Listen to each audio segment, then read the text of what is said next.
Welcome to special analysis. నేను రమా మండవ. ఈరోజు అనాలిసిస్లో భాగంగా మనం తీసుకోబోతున్న టాపిక్ ఏంటంటే Telangana CM Revanth Reddy AP CM Jaganmohan రెడ్డిని ఫాలో అయ్యే ప్రయత్నం చేస్తున్నారా అంటే అవుననే చెప్పాలి. ఎందుకంటే గత కొన్ని రోజులుగా రేవంత్ రెడ్డి వేస్తున్న అడుగులు కానీ అదేవిధంగా ఆయన తెర మీద తీసుకొస్తున్న వ్యూహాలు కానీ నిజంగానే జగన్మోహన్ రెడ్డిని ఫాలో అవుతున్నారు కొన్ని విషయాల్లోనే చర్చ జరుగుతోంది. అందుకు కారణం కూడా ఉంది. ఎందుకంటే ఈ రోజున రేవంత్ రెడ్డి మొన్నటి అసెంబ్లీ ఎన్నికల్లో 64 సీట్లతోనే ఆ రోజు కాంగ్రెస్ అధికారంలోకి వచ్చింది. కేవలం 64 సీట్లతోనే ఆయన గవర్నమెంట్ ఫామ్ చేసే ప్రయత్నం చేశారు. అయితే గవర్నమెంట్ ఫామ్ చేసినప్పటి నుంచి కూడా అటు ప్రతిపక్షాల వైపు నుంచి రేవంత్ రెడ్డి ప్రభుత్వం పడిపోతుందంటూ కూడా ఆయనకు అనేక సవాళ్లు ఎదురయ్యాయి. దాదాపు ఆయన 150 రోజులకు పైనేగా వస్తుంది సీఎంగా ప్రమాణ స్వీకారం చేసి. మరోవైపు లోక్సభ ఎన్నికలు కూడా తరుముకొని వస్తున్నాయి. ఆల్రెడీ షెడ్యూల్ కూడా రిలీజ్ అయిన పరిస్థితి అయితే ఉంది. సో ఇలాంటి సిచ్యువేషన్లో రేవంత్ రెడ్డి ప్రభుత్వాన్ని పడగొడతామంటూ కూడా ఎక్కడికక్కడ సవాళ్లు ఒకవైపు, మరోవైపు చూసినట్టయితే వీటన్నిటికీ ఎక్కడికక్కడ చెక్ పెట్టే ప్రయత్నం చేస్తున్నప్పటికీ ఈ రోజున సొంత పార్టీలోనే కొంతమంది రేవంత్ రెడ్డికి మొన్నటి వరకు ఆయన పీసీసీ చీఫ్గా ఉన్నప్పటి నుంచి కూడా ఆయన ఒక అడుగు ముందుకు వేస్తే 4 అడుగులు వెనక్కి లాగిన పరిస్థితి అయితే చాలాసార్లు మనం చూస్తూ వచ్చాం. అలాంటి సిచ్యువేషన్ నుంచి రేవంత్ రెడ్డి ఈ రోజున పార్టీని అధికారంలోకి తీసుకురావడంలో తన సోలో ఇమేజ్ అయితే కొంత ఉందనే చెప్పుకోవాలి. అలాంటి సిచ్యువేషన్లో ఈరోజు రేవంత్ రెడ్డి తనకు మొన్నటిదాకా వ్యతిరేకులుగా ఉన్న నేతలందరినీ కూడా తన దారికి తెచ్చుకొని వాళ్ళందరినీ కూడా ఈ రోజున తన మంత్రివర్గంలో మెజారిటీ మంత్రులుగా పెట్టుకున్నప్పటికీ కూడా రేవంత్ రెడ్డి సీఎంగా ఉన్న పరిస్థితుల్లో ఆయన మీద అలాంటి వ్యతిరేకత అయితే ఆ టీంలో ఉందని అనుకోవాలి, ఆయన వ్యతిరేకుల్లో ఉందని అనుకోవాలి. సో అందుకే ఈ రోజున ప్రతిపక్షాలను ఎంతవరకు అయితే రేవంత్ రెడ్డి కట్టడి చేసి తన ప్రభుత్వాన్ని భద్రంగా కాపాడుకునే ప్రయత్నం చేస్తున్నారో ఈరోజు తన పార్టీలో ఉన్న తనకు అసంతృప్తిగా ఉన్న నేతలతో పాటు తనకి వైరుధ్యంగా ఉన్న నేతలను కూడా కాపాడుకోవాల్సిన బాధ్యత అయితే రేవంత్ రెడ్డి మీద ఉందని అనుకోవాలి.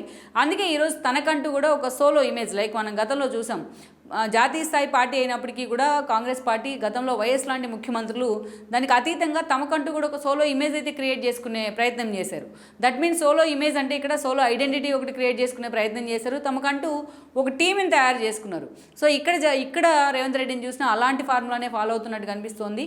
ఎస్పెషల్లీ ఈ రోజున రేవంత్ రెడ్డి సూపర్ 6 తన ఏదైతే 6 హామీల్ని అమలు చేసే ప్రయత్నంలో ఆయన బిజీ అవుతున్నారో ఆ హామీల్ని జనాలకి తీసుకొచ్చే ప్రయత్నంలో, జనాలకి పూర్తి స్థాయిలో క్షేత్రస్థాయిలో తీసుకెళ్లే ప్రయత్నంలో ఈరోజు ఎక్కడికక్కడ కాంగ్రెస్ క్యాడర్తోని ఒక టీంని ఏర్పాటు చేస్తానంటూ కూడా ఆయన మాట్లాడటం జరిగింది. ఆ టీం ఏదో కాదు, ఆయనే వాలంటీర్లు అంటూ కూడా మాట్లాడుతున్నారు ఈ రోజున.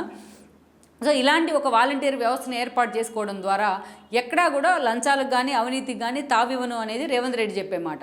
వేరేజ్ ఇక్కడ మనం వైసీపీలో చూసుకున్నప్పటికీ ఏపీలో మనం చూసాం కూడా గత ఎన్నికల సమయంలో జగన్మోహన్ రెడ్డి జాబ్ క్యాలెండర్లు గట్రా అన్నప్పటికీ అవన్నీ కూడా పక్కన పెట్టేసి ఉన్నారు. దాదాపు 2.5 లక్షల మందికి ఆయన వాలంటీర్ల పేరుతోని గౌరవ వేతనం పేరుతో వాళ్ళకి 5,000 శాలరీ ఇచ్చున్నారు. ఎక్కడికక్కడ ఆయన నమ్ముకొని వాలంటీర్ల జాబ్ కోసం కొన్ని జాబ్స్ కూడా వదిలిపెట్టుకొని సాఫ్ట్వేర్ ఎంప్లాయీస్ అయితే ఈరోజు వాలంటీర్లుగా పనిచేస్తూ వస్తున్నారు. డే 1 నుంచి పెన్షన్స్ దగ్గర నుంచి అనేక రకాల గవర్నమెంట్ స్కీమ్స్ని జనంలోకి తీసుకెళ్లడంలో కొంతమేరకు వాలంటీర్ల వ్యవస్థ సక్సెస్ అయిందనే చెప్పుకోవాలి.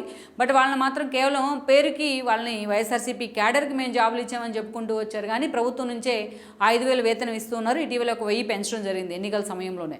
అయితే ఈరోజు వాలంటీర్ వ్యవస్థకు సంబంధించి అటు ప్రతిపక్షాల నుంచి కూడా జగన్మోహన్ రెడ్డికి ఒక పెద్ద సవాల్. ప్రతిపక్షాలు ఈరోజు వాలంటీర్ల మీద ఒక అడుగు ముందుకు వేయాలన్నా వెనుక వేయాలన్నా కూడా ఈ రోజున జగన్మోహన్ రెడ్డి మొత్తాన్ని కూడా వాలంటీర్లని జనానికి మధ్య ఒక సెంటిమెంట్ రగిల్చే ప్రయత్నం అయితే జరుగుతుంది. అలా మెజారిటీ వాలంటీర్ని తనకు అనుకూలంగా మార్చుకోవడంలో అటు లోకల్ బాడీ సెలక్షన్ దగ్గర నుంచి ఇప్పుడు ఏదైతే ఓట్ల ప్రక్రియ దాకా అనేక రకాలుగా వాలంటీర్ ఇన్వాల్వ్ అయ్యే ప్రయత్నం చేశారు. ప్రతిపక్షాలు కూడా అంతే టార్గెట్ అవుతూ వచ్చారు. ఒక దశలో అసలు వాలంటీర్ల మీద ఇప్పుడు నిమ్మగడ్డ లాంటి వాళ్ళు ప్రతిరోజు కూడా ఏదో కంప్లైంట్ ఫైల్ చేస్తున్న పరిస్థితి అయితే ఉంది.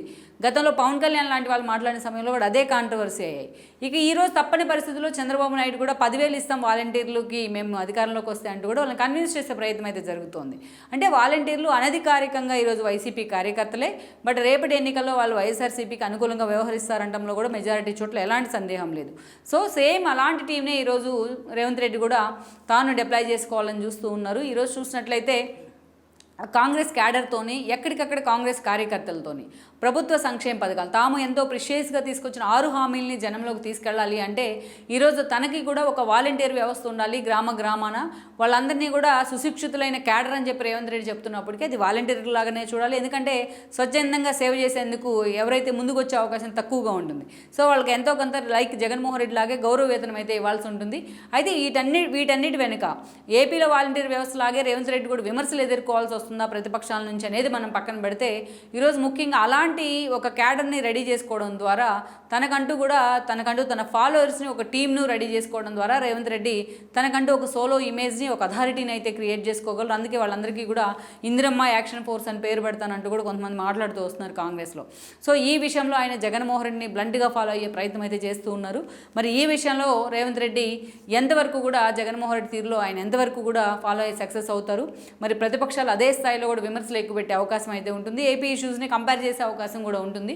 వీటన్నిటి కూడా రేవంత్ రెడ్డి ఎలా సమాధానం చెప్పే ప్రయత్నం చేస్తారు, ఏపీలో ఉన్న వాలంటీర్ వ్యవస్థలో ఉన్న లొసుగుల్ని ఆయన పూర్తి స్థాయిలో వాటన్నిటిని కూడా పక్కన పెట్టి తాను సొంతగా టీంని తయారు చేసుకుంటే ఈ రోజున రేవంత్ రెడ్డి టీం ఎలా ఉండబోతుంది అనేది మాత్రం ఈ రోజున తెలంగాణ రాష్ట్ర రాజకీయాల్లో హాట్ టాపిక్ అయింది. But what ever it may, ఈ విషయంలో మాత్రం చాలా బ్లంట్గా రేవంత్ రెడ్డి జగన్మోహన్ రెడ్డిని ఫాలో చేస్తున్నారనే చెప్పుకోవాలి.